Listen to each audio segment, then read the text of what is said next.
श्रीमद् भागवत महापुराण पंचम स्कंध पंचविंशो अध्याय। श्री संकर्षण देव का विवरण और स्तुति। नारायणं नमस्कृत्य नरं चैव नरोत्तमं देवीं सरस्वतीं व्यासं ततो जयमुदीरये। श्री सुखदेव जी कहते हैं, राजन, पाताल लोक के नीचे 30,000 योजन की दूरी पर अनंत नाम से विख्यात भगवान की तामसी नित्य कला है। यह अहंकार रूपा होने से दृष्टा और दृश्य को खींचकर एक कर देती है। इसलिए 5 रात्र आगम के अनुयायी भक्तजन इसे संकर्षण कहते हैं। इन भगवान अनंत के 1000 मस्तक हैं।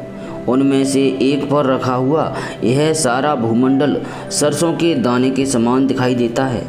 प्रलय काल उपस्थित होने पर जब इन्हें इस विश्व का उपसंहार करने की इच्छा होती है, तब इनकी क्रोधवश घूमती हुई मनोहर भ्रुकुटियों के मध्य भाग से संकर्षण नामक रुद्र प्रकट होते हैं। उनकी व्यूह संख्या 11 है। वे सभी 3 नेत्रों वाले होते हैं और हाथ में 3 नोकों वाले शूल लिए रहते हैं। भगवान संकर्षण के चरण कमलों के गोल गोल स्वच्छ और अरुणवर्ण नख मणियों की पंक्ति के समान दैदीप्यमान हैं।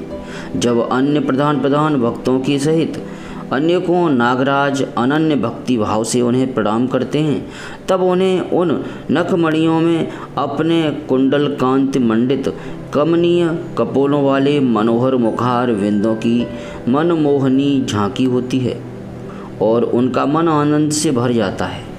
अनेकों नागराजों की कन्याएं विविध कामनाओं से उनके अंग मंडल पर चांदी के खंभों के समान सुशोभित उनकी बलय विलसित लंबी लंबी श्वेत वर्ण सुंदर भुजाओं पर अर्गजा चंदन और कुमकुम पंख का लेप करती हैं। उस समय अंग स्पर्श से मथित हुए उनके हृदय में काम का संचार हो जाता है। तब वे उनके मद विहल शंकरूढ़ अरूढ़ नयन कमलों से सुशोभित तथा प्रेम मद से मुदित मुखार विंद की ओर मधुर मनोहर मुस्कान के साथ सलज्ज भाव से निहारने लगती हैं। वे अनंत गुणों के सागर आदिदेव भगवान अनंत अपने अमरस अर्थात असहनशीलता और रोष के वेग को रोके हुए वहाँ समस्त लोगों के कल्याण के लिए विराजमान हैं। देवता, असुर, नाग, सिद्ध, गंधर्व, विद्याधर और मुनिगण भगवान अनंत का ध्यान किया करते हैं। उनके नेत्र निरंतर प्रेम मद से मुदित चंचल और विहल रहते हैं। वे संतुलित वचनामृत से अपने पार्षद और देवयूथपों को संतुष्ट करते रहते हैं। उनके अंग पर नीलांबर और कानों में केवल एक कुंडल जगमगाता रहता है तथा उनका सुभग और सुंदर हाथ हल्की मूठ पर रखा रहता है। वे उदार लीलामय भगवान संकर्षण गले में वैजयंती माला धारण किए रहते हैं, जो साक्षात इंद्र के हाथी ऐरावत के गले में पड़ी हुई स्वर्ण की श्रृंखला के समान जान पड़ती है, जिसकी कांति कभी फीकी नहीं पड़ती। ऐसी नवीन तुलसी की गंध और मधुर मकरंद से उन्मत्त हुए भंवरे निरंतर मधुर गुंजार करके उसकी शोभा बढ़ाते रहते हैं। परीक्षित, इस प्रकार भगवान अनंत महात्म्य श्रवण और ध्यान करने से मुमुक्षुओं के हृदय में आविर्भूत होकर उनकी अनादिकालीन कर्म वासनाओं से ग्रथित सत्व रज और तमो गुणात्मक अविद्यामयी हृदय ग्रंथि को तत्काल काट डालते हैं। उनके गुणों का एक बार ब्रह्मा जी के पुत्र भगवान नारद ने तुम्बरु गंधर्व के साथ ब्रह्मा जी की सभा में इस प्रकार गान किया था।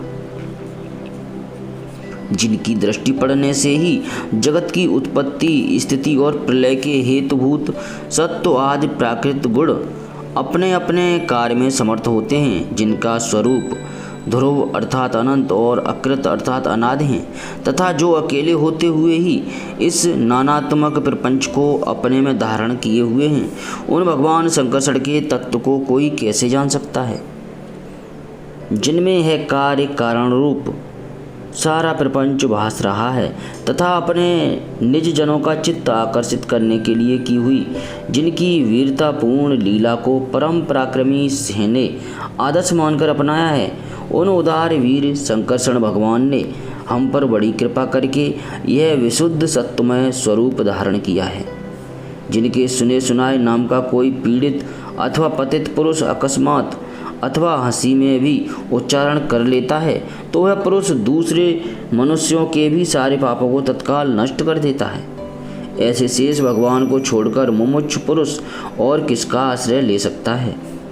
यह पर्वत, नदी और समुद्र आदि से संपूर्ण भूमंडल उन सहस्त्र शीर्षा भगवान के एक मस्तक पर एक रजकण के समान रखा हुआ है।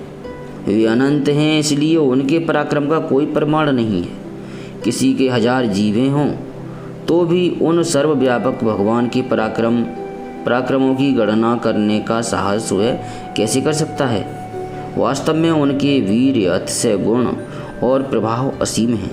ऐसे प्रभावशाली भगवान अनंत रसातल के मूल में अपनी ही महिमा में स्थित स्वतंत्र हैं और संपूर्ण लोकों की स्थिति के लिए लीला से ही पृथ्वी को धारण किए हुए हैं।